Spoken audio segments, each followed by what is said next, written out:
Hey, everybody. Welcome back to another Catchupalooza. My name is Zee Garcia. I'm Camilla Cleghorn. I'm Mike DiLisio. I'm Chris Yee.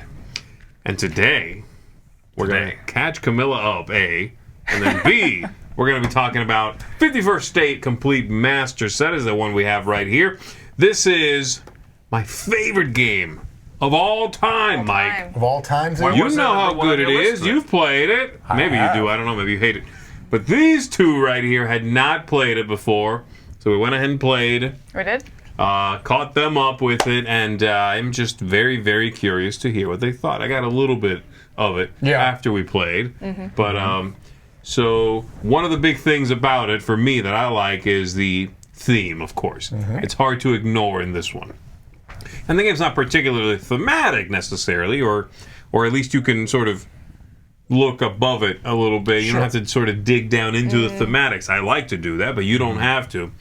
And I know that you specifically like the whole monsters, post-apocalyptic. You know, they call you Camilla for a reason. So Why? Why is that? Because of the killing part. Smash! So, asking both of you, first impression as far as, like, well, expectation, really. Like, what did you think this was going to be like? What did you, and did that kind of meet what you were hoping to get? What did you think going in? Sure. Before you jump in, Camilla, I just want to remind people, with these videos, we don't do the overview or the rules explanation. We'll put a link for a review, probably by you, I imagine. No. Right? No. No, that's fine. Yeah, we'll do that. We're just going to talk about our thoughts having played it. So, Okay. Yeah. You want me to go first? Please. So going into it, I don't know that I had any expectations. I knew it was by Ignacy Trzewiczek. Is that how you say it? By Ignacy, and he does some other games that I really like. But that's pretty much all. And then the post-apocalyptic, like I said, post-apocalyptic. I did. Nailed it. Nailed it. Yeah, I did. Been practicing. Post-apocalyptic, I've. So that's about all I knew going into it. It's just aesthetically and the designer and kind of that pedigree of games that I like. So I don't know that I had maybe high expectations for it, because I do know that I have liked some of his games, and it's a theme, and if I'm anything, I'm a themer, right? So I had high expectations, but no idea what I was getting into. Gameplay. And you knew it was a card game, I guess. That's right, and that it. was one kind of drawback, I think, because I'm not typically really card-heavy games are not typically my thing. Got it. So now didn't know a whole lot. I had pretty much I didn't really have that many expectations going into it. I thought it would be a little bit crunchier and meaner of a game, honestly. Than what it ended up being. Yeah, it's a good resource management kind of a game, and I expected it to be meaner with more raiding and attacking each other, and there's some possibility for that, but also I kind of felt the whole game like, well, there's not I could raid or attack the cards from my hand and get a benefit rather than attack people, and so it was not as mean as I thought, and it was smoother of a game. Really I mean, let's be honest. Ignacy Trzewiczek games can be sometimes a little rules clunky. Yes. This one just sings. Right. Well, this is kind of maybe the reason for that, I agree with you, first of all, is that this is, and you'll speak more to this, I assume, this is an iteration, right? This 51st State Master Set is the result of many iterations of this design and other designs that are even branches off of this. Sure. Right. So I guess, I'm assuming neither of you have played the other versions, so to speak, of this, like the Imperial first or Imperial Settlers. Yeah, Imperial Settlers, or just what that 51st State was like its So it was first. 51st State. Right. Then there was a reworking of that, sort of a sequel / soft reboot / compatible game called New Era. Yeah. Oh, I didn't even know that one. And then expansions and things and whatever. Lots of stuff. Then hard stop on that. Right. Throw all that out. Imperial Settlers came out. And then this took a lot of those mechanisms and put them back into 51st State. Right. Okay. So yeah, the original 51st State is much different, really. So I know we had this conversation. A game I really, really enjoy is Imperial Settlers, the Empires of the North, specifically. And we had this conversation multiple times during the play and then even afterward, how much I saw of that game in this. And you made the comment like, oh, well, if you see those connections, then this is even more so like Imperial Settlers, the original one. Yes. But yeah, like I said, I knew that I I liked Imperial Settlers, Empires of the North going into it, and I saw a lot of roots of that in this game and the things I specifically liked. Now, to be fair, I have played Imperial Settlers roll and write, so I did have a huge advantage going into this game. Those Is felt that why you lost? That's basically why I the lost. same game. Yeah. Yeah, the game is, like you said, it sings. It is a smooth game. It is not as crunchy or as mean as you expected. But it feels largely like a resource management card game, right? It's a, Race for the Galaxy is kind of a resource management thing, finding what you need, building it, and then turning something into something else into victory points. Right. That's a big part of it, right? Yeah. Making resources and then using that stuff to churn out VPs. And it's a race to 25 points. Right? I mean, you're not the first person to make it there necessarily wins, but it doesn't hurt. That's the trigger.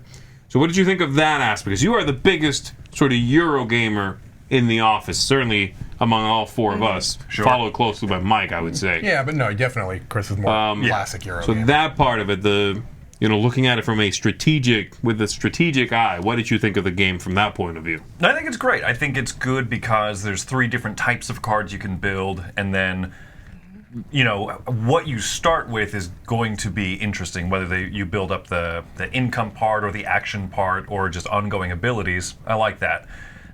And what you start with can kind of lean into how you're going to take the next steps. And so I would approach my next game very differently than my first game. Right. So it entices me to kind of come back to it and say, oh, well, what if I build this action first? That lets me get a few more resources that I can turn into this. And I tend to like that type of stuff. I also like that the cards are multi-use.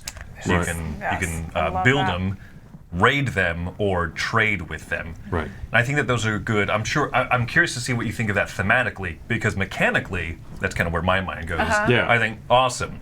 I wish I could get this action for later, but it's going to take me a few rounds to build it.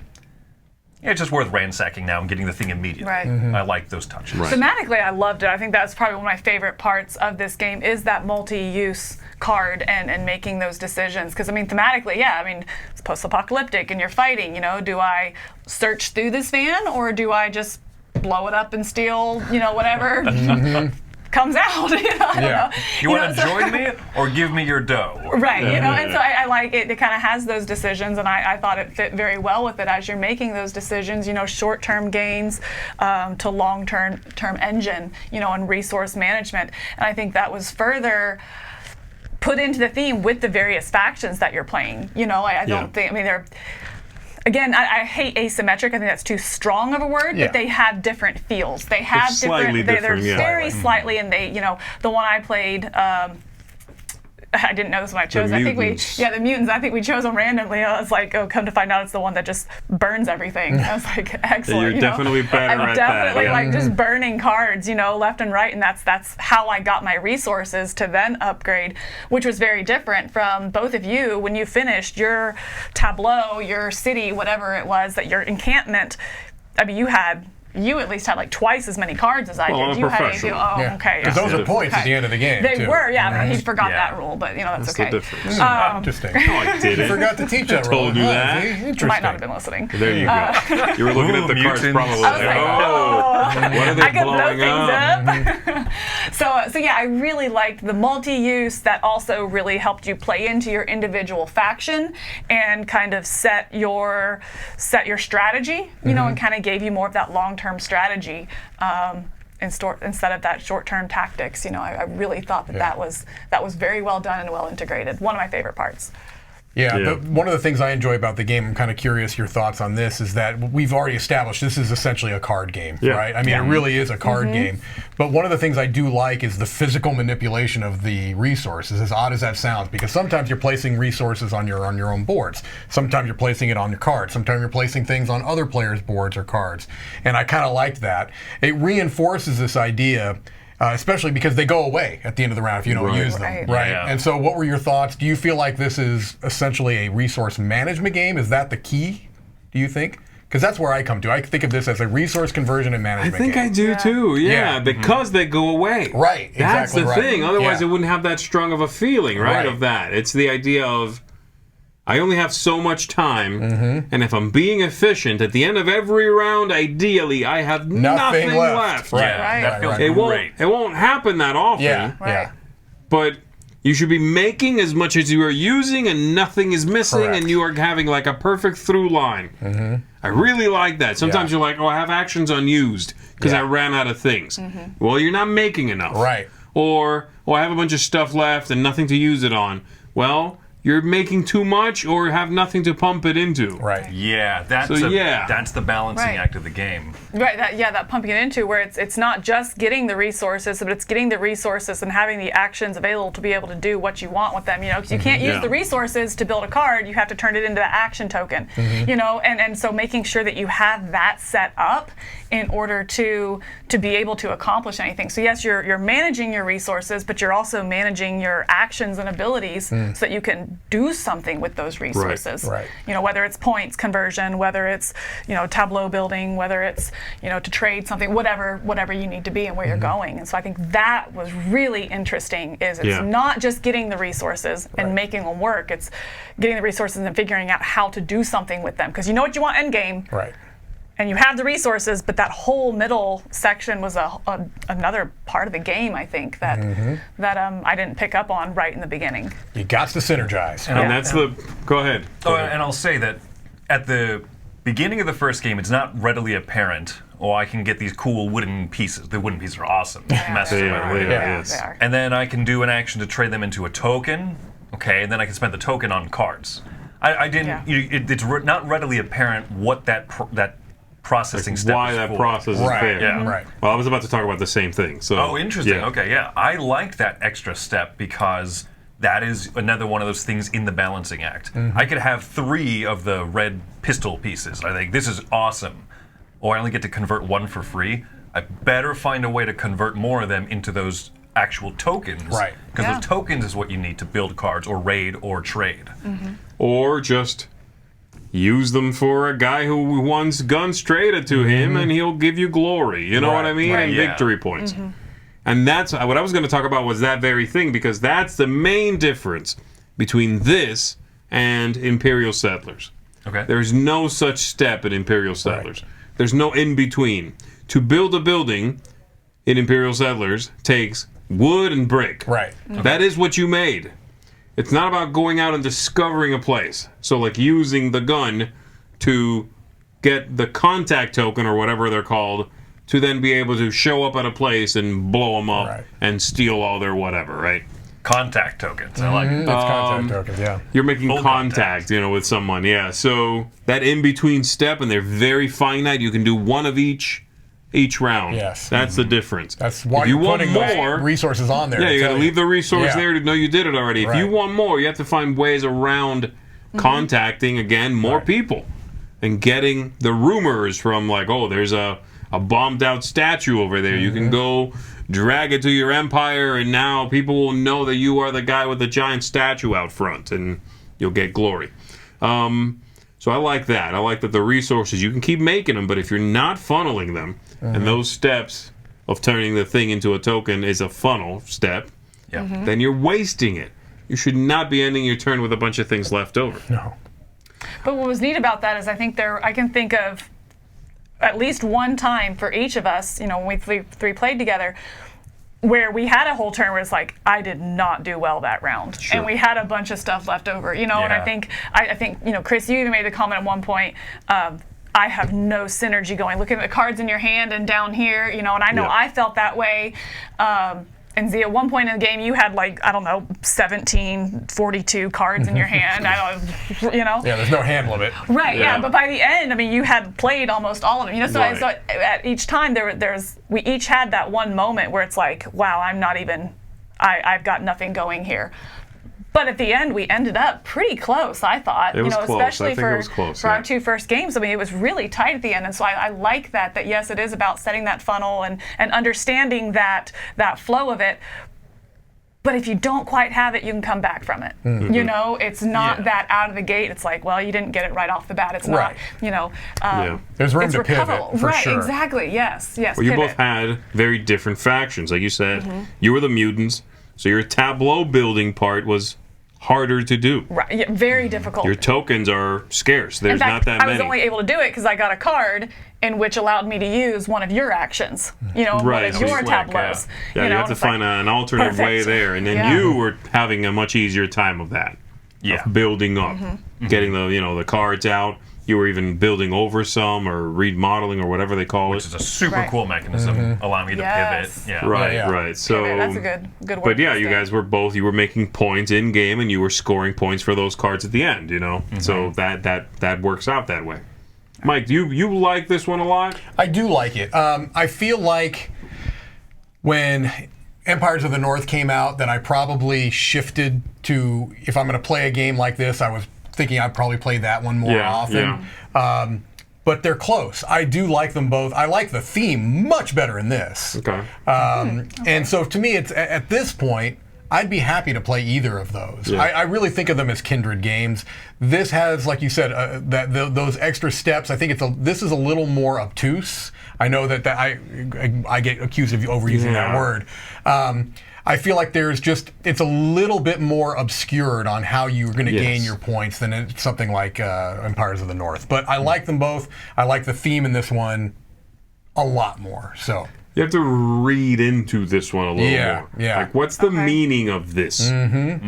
Right. You know what I mean? Yeah. Why do I want to do this? Yeah. Why is this that? And we're like, why am I converting the token into another token to then go? Yeah. Can't I just cash this in?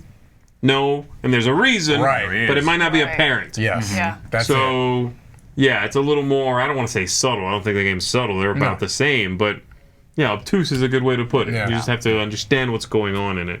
And I think some of those decisions help it. At the end of this, when I finish the game, I don't know how to describe it, but sometimes I play a card game, and I think that was a nice card game.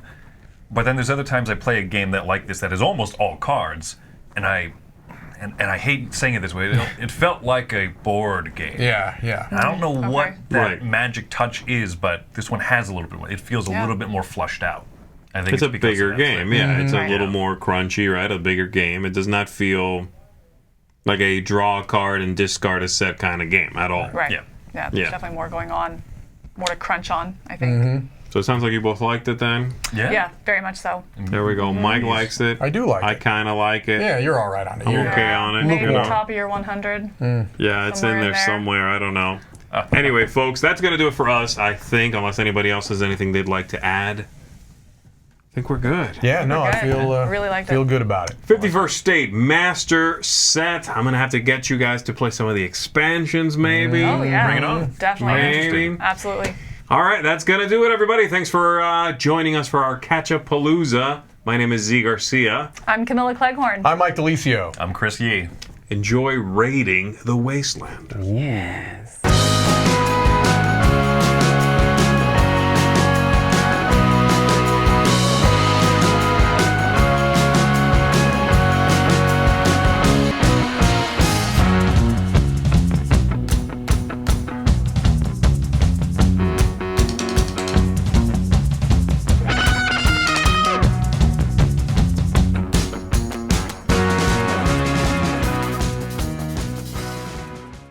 Catchupalooza. That's what it Oh is. my gosh. Okay. You okay? Ooh, cucumber burps. That's fantastic. I got that recorded. That's Best going at the end kind. of this video.